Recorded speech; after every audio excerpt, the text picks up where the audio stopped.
सबसे पहले बड़ी खबर से शुरुआत करते हैं। दिल्ली के निहाल विहार इलाके से खबर, जहां एक सॉफ्टवेयर इंजीनियर की पीट कर हत्या कर दी गई है। दरअसल आरोप इंजीनियर के ससुराल वालों पर ही सीधे लगा है। आरोपी है कि नोएडा में सॉफ्टवेयर इंजीनियर विनय गुप्ता का अपनी पत्नी से किसी मुद्दे को लेकर विवाद हो गया था और इसी के बाद पीट कर हत्या कर दी गई। ससुराल वालों पर यह बड़ा आरोप लग रहा है। तो मामले में 4 लोगों की गिरफ्तारी हो चुकी है। सॉफ्टवेयर इंजीनियर बताया जा रहा है, ससुराल वालों पर हत्या का आरोप लगा है।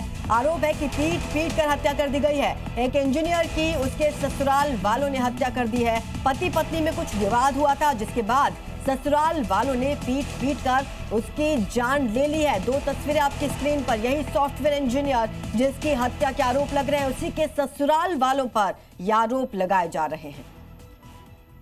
तो पूरे मामले को लेकर पुलिस ने कार्रवाई की है। ये 2 तस्वीरें आप देखिए, 3 साल पहले शादी हुई थी, दोनों के जुड़वा बच्चे भी हैं और बताया जा रहा है किसी विवाद को लेकर पत्नी से कहासुनी हो गई थी, बहस हो गई थी। इसके बाद ससुराल के लोग आए और यहां पर इंजीनियर दामाद को पीटा गया। इतना पीटा कि उसकी पीट कर हत्या कर दी, जान ले ली। बताया जा रहा है कि 4 लोगों की गिरफ्तारी हो चुकी है, जिनसे पूछताछ की जा रही है। लेकिन ये बड़ी खबर दिल्ली एनसीआर से, जहां पर नोएडा के एक इंजीनियर की पीट कर हत्या कर दी गई है। और ये तस्वीरें आप देखिए, तस्वीरें भी सामने आई है। पत्नी ने फोन करके दरअसल मायके वालों को बुलाया।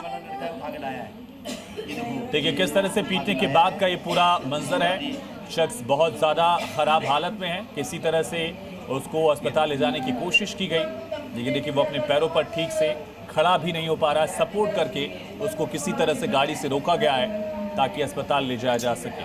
हमारे सहयोगी राज हमें ज्यादा जानकारी देंगे। राजू, तस्वीरें ये डरावनी हैं और आरोप लग रहे हैं ससुराल वालों पर। निश्चित तौर पर आरजू, जिस तरीके से समाज का विघटन हो रहा है, जिस समस्या का हल दोनों परिवार बैठ के निपटा सकते थे और वहां पर हत्या कर दी गई। पति पत्नी के बीच एक मामूली सा विवाद हुआ और उस विवाद की वजह से पत्नी ने मायके वाले को बोला और मायके वाले ने अपने ही दामाद की पीट कर हत्या कर दी, गला दबा दी। और आज परिवार वाले इस सदमे में है, परिवार में शोक मना हुआ है। विनय की माँ हमारी बात साथ है, उनसे बात करते हैं। चूंकि शोक में है माता, इनके बेटे की हत्या इनके सामने कर दी गई। माता जी, आप थे, क्या हुआ था उस वक्त? 6 जने को बुला के लाई थी वो 10 मिनट के अंदर बुध बिहार से। इसके पापा नीचे बैठे हुए थे दुकान खोल के, बोले कि रिश्तेदार आए हैं। मैं कहा आ जाने दो, कोई बात नहीं। हम पानी वानी भरने लग गए कि पानी दे दो रे, रिश्तेदार आए हैं, इसी चला दो। इतने में तो उन्होंने मेरे लड़के की गर्दन मरोड़ दी, गिट्टी में गुट्टा दे दिया। मैं बचाने गई, मैं कही ये क्या कर रहे हो भाई, बात कर लो, मार क्यों रहे हो, मार क्यों रहे। मुझे उठा के फेंक दिया। इसके पापा मेरे लड़के के ऊपर पड़ गए कि मेरे लड़के को ना मारो, बता तो दो क्या हुआ। इसके पापा को उठा के फेंक दिया। फिर चोरा नीचे गिर के दोनों सांड उसके 2200 किलो वजन के मेरे बेटे के ऊपर कूद गए। इतनी कसाई से तो कोई जानवर भी ना मारे, जैसे मेरा बच्चा मेरी आंखों के सामने बर्बाद दिया उसने। आपका बच्चा एक सॉफ्टवेयर इंजीनियर थे, पति पत्नी के बीच में झगड़ा होता है, उसको सुलझाया जा सकता था दोनों परिवार में। नहीं, कोई झगड़ा नहीं था। बच्चे को छोटी सी एक दवाई लगाने के लिए बोला था उसको, और कुछ नहीं बोला उसको। पता नहीं अंदर ही अंदर क्या साजिश रच रही थी। साजिश ही तो थी जो कैमरे तक बंद कर दिए गए ताकि रिकॉर्डिंग ना हो जाए, पर हमें नहीं पता था वो लड़की क्या चाहती थी क्या नहीं चाहती थी। हंस रही है थाने में बैठ के, कोई कसाई औरत भी अपने आदमी को मरवा के नहीं हंस सकती। तो क्या पति पत्नी के बीच झगड़ा अक्सर होता था? नहीं, ऐसा कोई झगड़ा नहीं था कि कोई लंबा चौड़ा झगड़ा हो। यूँ छोटी मोटी तो कहासुनी सबके घर में होती है। तो कोई परिवार वाले तो समझा सकते थे, ससुराल वाले समझा सकते थे। नहीं समझाया। एक बार पहले धमकी जरूर दे के गया था इसका भाई कि मैं तो जमाइयों को मार दिया करूं, मेरे सामने कोई जमाई बोल के तो देखे, पर मैंने सीरियसली नहीं लिया। उसने तो सच्ची में मार दिया मेरा। कुछ बात ही तो तलाक ले लेते, हम तो पैसा भी दे देते। अगर पसंद नहीं था तो मेरा बच्चा तो ना मारते। मेरा इतना शरीफ बच्चा था, सारे लक्ष्मी पार्क से पूछ लो प्रेम राजन वाले का लड़का कैसा था। तो आप एक माँ का दर्द समझ सकते हैं, जिस माँ के सामने उसके बेटे की हत्या कर दी गई। हत्या मामूली सा विवाद, पति पत्नी के बीच विवाद पूछेगा अक्सर कि होता कौन रहता कौन है, हमला लेकिन करने कि के लिए मामूली पहुंचा सी था, उनमें से कितने गिरफ्तार हुए, कौन गिरफ्तार हुआ, एग्जैक्टली क्या हुआ था, किस टाइम कौन कौन कहां पहुंचा?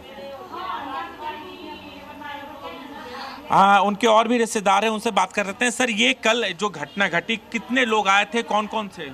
2 इनके साले आए थे, एक इनके चाचा ससुर आए थे, एक इनके ससुर आए थे, और उनकी वाइफ भी जो सुबह चली गई थी मॉर्निंग में, वो उनको बुला के लेके आई थी। उनकी भाभी भी आई थी साथ में। आते ही उन्होंने कोई बातचीत नहीं करी, आते ही सीधा लड़ाई झगड़ा किया और यहाँ इतनी ज़्यादा मार पिटाई करी है उनके साथ। उनकी छाती पे कूदे हैं वो लोग। अब वो काफ़ी वीक थे अब शरीर से उनके, और जबकि ये बहुत हेल्दी थे ये लोग। इन्होंने किसी तरह का रहम नहीं किया उसके साथ यहाँ छाती पे पैर रख करके गला दबाया एक ने, और एक उसकी उसको पैरों को दबा लिया। उन्होंने पूरा फोर्सली इसको दबा के चारों जनों ने, और जब जाके इसकी हत्या की है जी। बहुत निर्मम हत्या की गई है।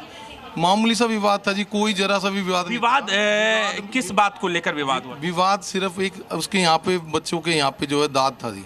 दाद के लिए बोला गया था इसकी दवाई लगा लीजिए, उसको बेटी को दवाई लगा दो। इस छोटी सी बात के ऊपर कहासुनी बना ली उसने। कहासुनी बना के वो अपने घर गई है। सुबह 8:30-9 बजे की बात है जब वो गई है अपने घर। बुध विहार से वो लोग अपने फिर वहाँ से आए, 1 घंटे बाद लगभग वो आ गए हैं। आते ही सर उन्होंने यहाँ आते ही ना कैमरे वैमरे बंद करके किसी तरह का कुछ, वो तो सिर्फ लड़ाई की सीसीटीवी कैमरे भी लगे हुए थे। सीसीटीवी कैमरे लगे हुए थे सर घर में। आप सब घर का कैमरे बंद कर दिए गए। वो देखिए सीसीटीवी कैमरे लगे हैं और ये लगे हैं, सब बंद करे हैं। उन्होंने प्लान के तहत ये पूरा काम किया है और बड़ी निर्मम हत्या की है। माँ बाप ने बचाने की पूरी कोशिश करी, इनको दूर फेंक दिया गया जी। आपको नहीं लगता है कि ये मामूली सा विवाद था? अगर वो परिवार आए भी, दोनों परिवार आपस में बातचीत करके हल निकाल सकते थे। ये हत्या का कारण कहाँ से हो गया कि ससुराल वाले आए और घर में अपने ही दामाद की हत्या कर दी? बिल्कुल, आप बिल्कुल सही कह रहे हैं। ये छोटा सा ही विवाद था। अगर आपस में दोनों परिवार बैठ करके इसको सुलझाया जा सकता था। कोई ऐसी बड़ी बातचीत नहीं थी। वैसे भी वो अपना अलग सेपरेट रह रहा था ऊपर वाले फ्लोर पे। नीचे माँ बाप से उनका आने जाने कोई किसी तरह का बोलचाल नहीं थी। हाँ, ये था कि थोड़ा बहुत कभी 1-8 घंटा के लिए 15 मिनट के लिए आ जाए बोलचाल, उस चीज़ का वो विरोध करा करती थी। इसकी अगर पति अपने माँ बाप से बात करने का रहा तो पत्नी इसका विरोध करती है कि अपनी सिस्टर से क्यों बात करती है, फादर से क्यों बात करते हो, मदर से क्यों बात करते हो, तो इस चीज़ का वो पूरा विरोध करती थी। और जबकि खूब अच्छी कमाई थी जी उनकी, कोई कमाई में कमी नहीं थी और खूब खुश रखता था जी।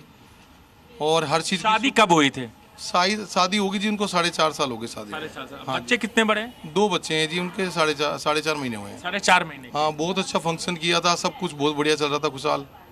बस ये था कुछ ज़्यादा ही उनका इंटरफेयर था परिवार में। यहाँ उनको ससुराल वाले का ज़्यादा इंटरफेयर। ससुराल वाले कह रहे थे यहाँ से बिल्कुल सेपरेट रहो। अब आप बताइए, फादर उनको कैंसर है, मदर भी उनकी तबीयत आप देख सकते कहती। एक सिस्टर है अनमैरिड, एक मैरिड है, तो उनकी भी थोड़ी सी जिम्मेवारी बनती थी। आप हिंदू समाज में तो आपको पता है थोड़ा बहुत तो सारा आपस में लगाना पड़ता है। जाहिर है जो बातचीत ले लेते अगर नहीं बन पा रही। बहुत ज्यादा बढ़ा दी गई। बहुत शुक्रिया तमाम जानकारी के लिए राजू आपका।